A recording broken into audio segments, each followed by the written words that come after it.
नमस्कार। अष्टावक्र गीता की सीरीज में आज हम बात करेंगे अध्याय 2 के श्लोक 17 के बारे में। श्लोक कुछ इस तरह से है।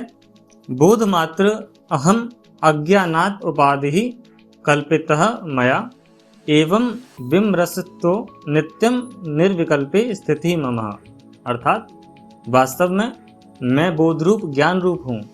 ज्ञान रहित होने के कारण ही मुझ में अलग अलग नाम रूप आदि उपाधियों की कल्पना की गई, जो कि आरोप मात्र है।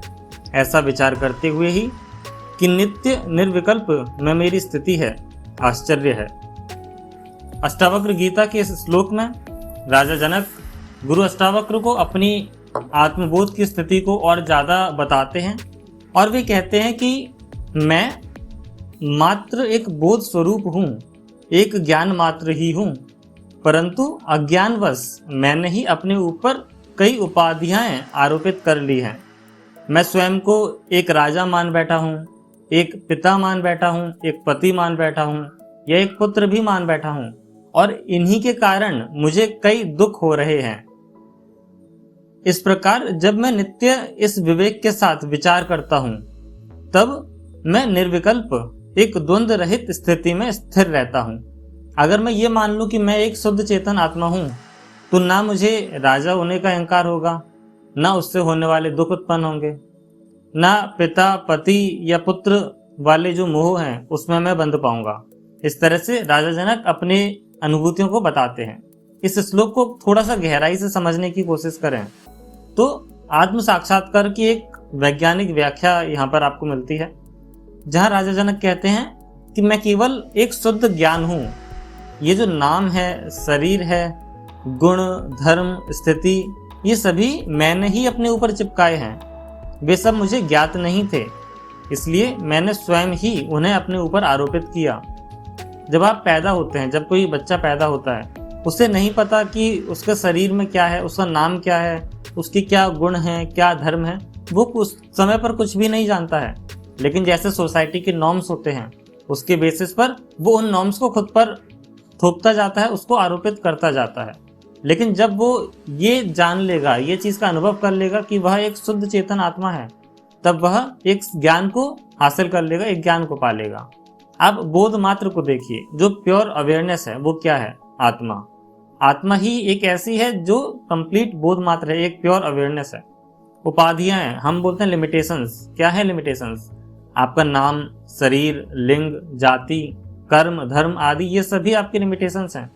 एक निर्विकल्प स्थिति की यहाँ पर कल्पना करते हैं, वह अवस्था जहाँ कोई विकल्प ही नहीं है, कोई द्वैत नहीं है, कोई संशय नहीं है, किसी भी तरह का भेद नहीं है। एक ऐसी स्थिति में आप आते हैं जब आप स्वयं को एक निर्विकल्प, एक शुद्ध चेतन आत्मा मानने लगते हैं। उदाहरण के तौर पर देखिए, जब हम मूवीज देखते हैं, कोई एक्टर जब एक्टिंग कर रहा है, वो किसी एक पर्टिकुलर मूवी में हो सकता है भिखारी का रोल कर रहा है, दूसरी मूवी में वो एक राजा का रोल कर रहा है, कभी वो किसी योद्धा का कर रहा है तो कभी किसी चोर का कर रहा है। लेकिन वो असल में तो ना ही राजा हुआ, ना भिखारी हुआ, ना योद्धा हुआ, ना चोर हुआ। वो तो एक अभिनेता ही था। जब वो मंच से नीचे उतरता है तो वो अपने निर्विकल्प में लौट आता है, जो उसका वास्तविक रूप है उसमें लौट आता है। आप प्रोफेशनली इसको देखिए, बैंकिंग में हम एंटिटीज को टैग करते हैं कि ये हाई रिस्क एंटिटी है, इस एंटिटी के लोन्स एनपीए में क्लासिफाइड हुए हैं, ये लॉस असेट है, इस तरह से करते हैं। लेकिन क्या इंटरनली वो बोरोवर की वही सिचुएशन है? ये आप आइडेंटिफाई नहीं कर सकते हैं। हो सकता है कि उसके पास पैसा हो लेकिन वो पे नहीं करना चाह रहा है। ये जो टैगिंग है, ये सब उपाधियां हैं। इसे विवेक से देखा जाए तो जो रिस्क है वो क्या है? वो कंस्ट्रक्टेड रियलिटी है। हम उसे सच मान बैठते हैं, उसके अकॉर्डिंग हम निर्णय लेते हैं।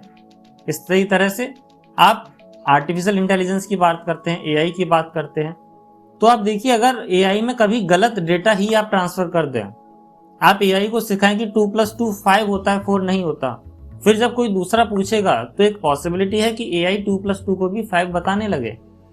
लेकिन जब आप उसके आर्किटेक्चर को देखेंगे तो आप जान पाओगे कि ये जो बायस हैं, ये एक लिमिटेशंस मात्र ही हैं, ये वाकई में उसको अफेक्ट नहीं कर रहा है।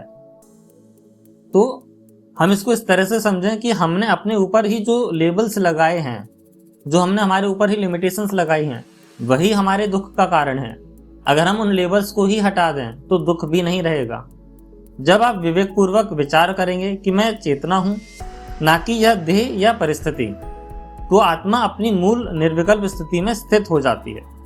इसी तरह से राजा जनक अपनी अनुभूतियों को बता रहे हैं और हम उन अनुभूतियों को बहुत ही डिटेल में समझने की कोशिश कर रहे हैं।